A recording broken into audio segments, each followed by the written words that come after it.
हमारी प्रार्थना मान लीजिए, कई बार प्रार्थना करते हैं पर थोड़ा रंग चढ़ता है, फिर वो हवा चलती है, ऐसी फिसल जाते हैं। जैसे हम एक बार प्रार्थना की कि 24 घंटे होते हैं, आप 1 घड़ी 24 मिनट हमें प्रभु को दे, तो उसमें तर्क होने कि बस में चलते हुए कर ले, कार्य करते।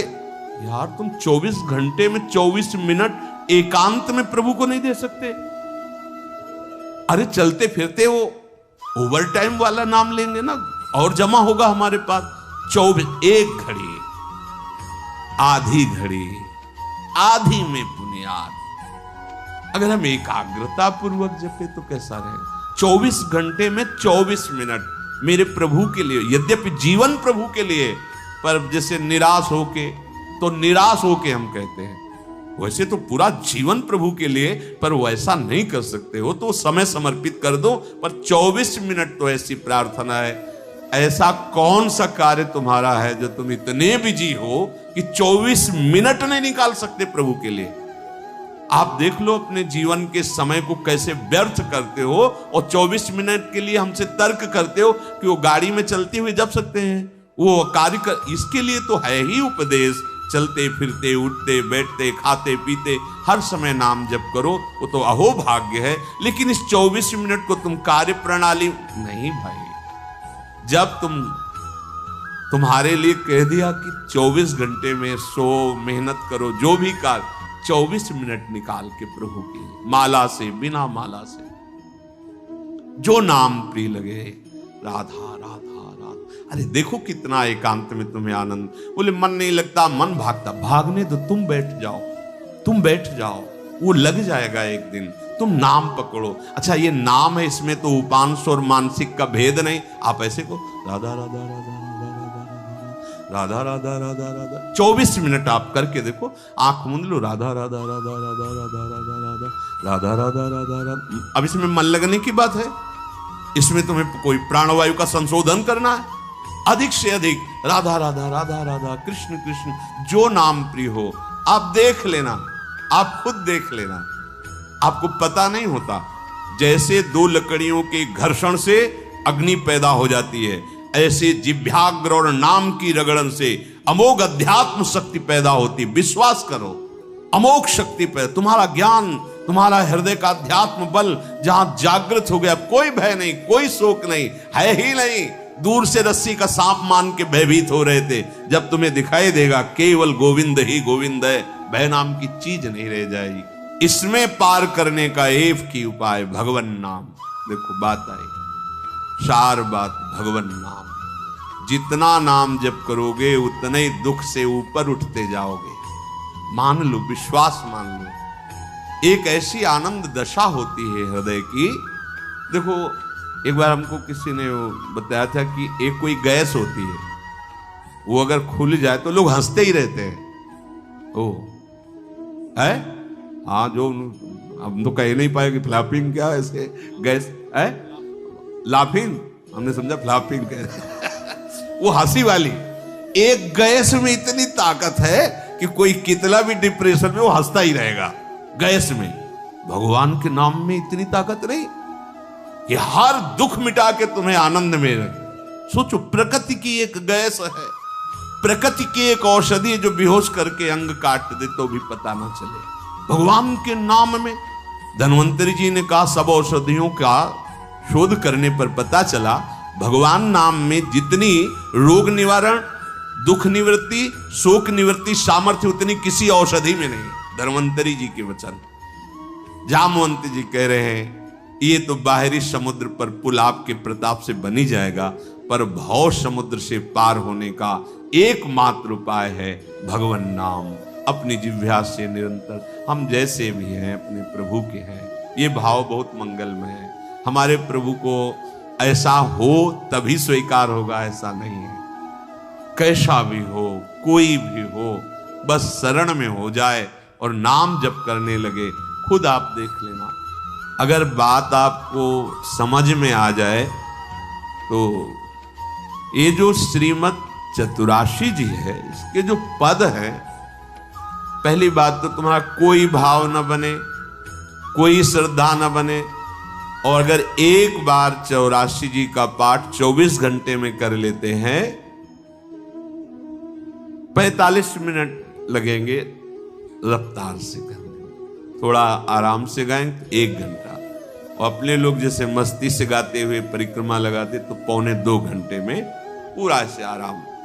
एक 84 जी का पाठ करने वाला कभी 84 लाख योनियों में नहीं जा सकता। ये उन महापुरुषों के वचन हैं जिनके अधीन प्रियालाल है। छुट्टी 84 भ्रमंते निर्खय जुगल किशोर। कम से कम 84 लाख योनियों के दुख से तो आप मुक्त होना चाहते, नहीं प्रिया प्रीतम को देखना चाहते, नहीं सेवा चाहते, तो दुख से तो निकलना चाहते। वाणी जी अमोघ है, गुरु कृपा से ही बात समझ में आती है। अगर 84 जी के किसी भी पद को आप कंठस्थ कर ले, कोई एक पद, और उसी को 100 बार 200 बार अंदर अंदर गुनगुनाइए, फिर आप देखिए कैसे आपका हृदय निर्मल होता है, कितनी जल्दी आपके अंदर भागवतिक सद्गुण आते हैं। पर आप कीजिए, घंटों चलते हुए प्रपंच की वार्ता कर ले, पद नहीं गुनगुनाएंगे। व्यर्थ में बैठे मन कल्पना में घूम रहा है, उसको डांट करके नाम में नहीं लगाएंगे। देखो, अगर सुख प्राप्त करना, इसीलिए हम प्रायः आपसे प्रार्थना करते रहते हैं कि ये आशीर्वाद, ये कोई कृपा या कोई पदार्थ दे दे, इस भ्रम में मत रहना। ऐसे ऐसे महापुरुषों के दर्शन हुए हैं जो गुरु कृपा से, इष्ट कृपा से ही केवल उनका दर्शन हो सकता। दिगंबर, शरीर की शुद्ध नहीं, खान पान की, जहां पैर नहीं रख सकते हो ऐसी तपती हुई बालू, उसमें दिगंबर पड़े हैं, ब्रह्मानंद में मगन। आप जब तक अपने आप को सतमार्ग में नहीं लाएंगे, भजन में नहीं लाएंगे, असत मार्ग को त्यागेंगे, कोई सुखी नहीं कर सकता, कोई सुखी नहीं कर सकता। ये बात अंदर बैठा लो। कौन काहू के सुख दुख कर दाता, निज कृत कर्म भोग सुन भ्राता। इसलिए शरीरम श्री वृंदावन भुवि सदा स्थापे, मना सदा पार्श्वे वृंदावन रसिकयोर न्यस्य भजने। आहा, जो युगल सरकार के भजन में रसिक जन डूबे हुए हैं, मन उनकी आज्ञा में दे दीजिए। अर्थात जैसा वो उपदेश करते हैं वैसे ही मन को चलाइए, तो न्यस्य भजने, वो भजन में समर्पित हो जाएगा। वचस्तत् केली नाम नवरत गाने रमय तत्। वाणी से उनकी केली रस का गान, बड़ा सुख मिलता है श्यामा श्याम को। सबसे बड़ा सुख मिलता है जब उनकी लीला का गायन करके सुनाते हो। जैसे आप गा रहे हो, आज निकुंज मंजू में खेलत, नवल किशोर नवीन किशोरी, अति अनुपम अनुराग परस्पर, सुना भूत भूतल्प। ये जोरी मुस्कुराती है प्रिया प्रीतम की। बस ये जहां प्रसन्न भये तो क्या होता है, जब राधिका श्याम प्रसन्न भये तो नित्य समीप सुख खींच ले। बस हमारी बात बन गई, हमारे मन को समीप। तो किशोरी मात मानम किमिश कुमारी नुकले, श्री लाडली जी के समीप उनकी सेवा की भावना और भाव देह दोनों प्राप्त हो जाता है। जब लाडली जी घसीट लेती है तो सेवा की भावना और सेवा जिससे संपादित होती, वो देह, जो सेवा संपादन की देह है, वो सच्चिदानंद है, पार्थिव देह नहीं, जन्म मरण वाला मलमूत्र बनाने वाला शरीर नहीं, चिदानंद दे।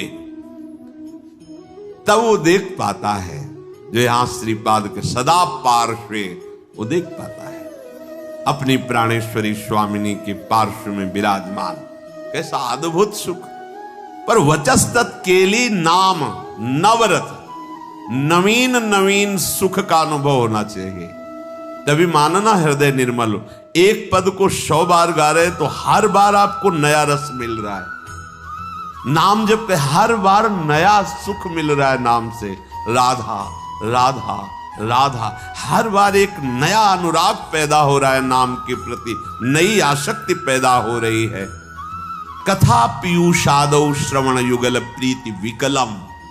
जब आप प्यारे जू की रूप माधुरी, गुण माधुरी, लीला माधुरी सुनेंगे तो कह रहे प्रीति विकलम, निश्चित ऐसे प्रेम विह्वल कर देने वाली वृत्ति पैदा होगी। ये काम क्रोध लोभ मोह मद मत्सर, ये राग द्वेष मान अपमान दुख सुख, ये छू ही नहीं जाएगा। आप इतनी ऊंचाई पर होंगे आपके हृदय की भूमिका कि आपका स्पर्श नहीं कर सकते हैं। ये हुआ आशीर्वाद, ये हुआ संत समागम, ये हुआ मनुष्य जीवन का परम लाभ। इसलिए धैर्य पूर्वक चलो, ये आशा मत करो कि तुम्हें कोई महान भक्त कहे, महान संत कहे तो तुम संत हो, तुम्हारा भजन सार्थक। कोई तुम्हें पाखंडी कह दे, गाली दे दे, निंदा कर दे तो भजन का हमें कोई फल ही नहीं मिला क्योंकि लोग गालियां दे रहे। देखो हमें भजन का फल मिला क्योंकि लोग प्रणाम। ये माया का आखिरी अस्त्र है।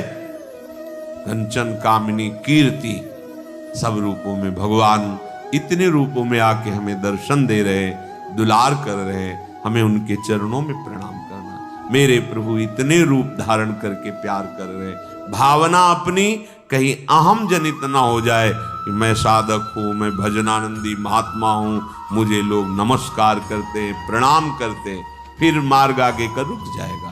इसलिए कह रहे निरपेक्ष, समस्त निरपेक्ष, नमस्कार प्रणाम, नाना प्रकार की प्रशंसा या कोई आश्चर्यजनक सिद्धियां तुम्हारे अंदर आ रही, सबसे निरपेक्ष रहो, इनका प्रयोग मत करना।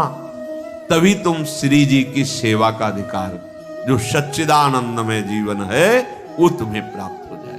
सहज में आनंद की वर्षा करने वाली। अब ये सहज शब्द से हमारा परिचय नहीं तो लगता है बिना क्रियाओं से क्या हो जाएगा। जैसे कोई कहता है कि क्रियाओं से क्या हो जाएगा, हमने विचार करके देखा है, सत क्रियाओं से बुद्धि पवित्र होती है, असत क्रियाओं से बुद्धि गंदी होती है। गंदी बुद्धि का गंदा निश्चय होता है, पवित्र बुद्धि का दिव्य निश्चय होता है। बस इतना हुआ क्रियाओं से। और बुद्धि का जब परमात्म स्वरूप में निश्चय होता है तो बुद्धि बुद्धि नहीं रह जाती, वो कृष्णाकार हो जाती है, भगवदाकार हो जाती है। यहीं से परमानंद की अनुभूति प्रारंभ होती है। जो क्रियाओं से बुद्धि को पवित्रता मिलती है वो साधु समागम से एक क्षण में मिल जाती है। विश्वसनीय श्रद्धावान एक क्षण में अपनी बुद्धि को उतना पावन कर लेता है, जो बहुत वर्षों तक तीर्थ और सत्क्रियाएं की जाएं तब बुद्धि पवित्र होती, वो साधु समागम से एक क्षण। इसीलिए व्रतानि यज्ञ छंदांसि तीर्थानि यमा यमाः यथा वरुंधेत सत्संगा सर्वसंगोपहो हिमाम। सत्संग के बराबर किसी को नहीं रखा गया।